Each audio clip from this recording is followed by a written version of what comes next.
സമയം 6 മണി കഴിഞ്ഞിട്ടുണ്ട് കേട്ടോ. നല്ല ഇരുട്ട് വരുന്നുണ്ട്. അപ്പം നമ്മൾ തുണി വെച്ചിടാനൊക്കെ വേണ്ടിയിട്ട് വന്നായിരുന്നു. അല്ല ഒരാളിരിക്കുന്ന കണ്ടുള്ളൂ കേട്ടോ. തണുപ്പായിട്ട് മൂപ്പർക്ക് പല്ലുവേന ഇരിക്കാം. അപ്പം അങ്ങനെ ഇരിക്കാം കേട്ടോ.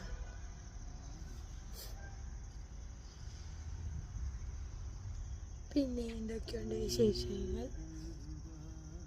എൻ്റെ കഴുത്ത് ചെറുതായല്ലോ, കഴുത്ത് കുഞ്ഞിതായല്ലോ. എൻ്റെ തല നിന്റെ തലക്കെട്ട് ചെറുതാണല്ലോ വലുതാണല്ലോ.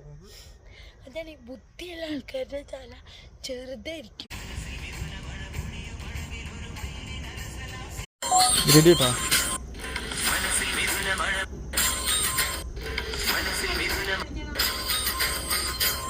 ഏത് കയറാൻ കാണിക്കണ്ടേ? റെഡി, അടുത്ത്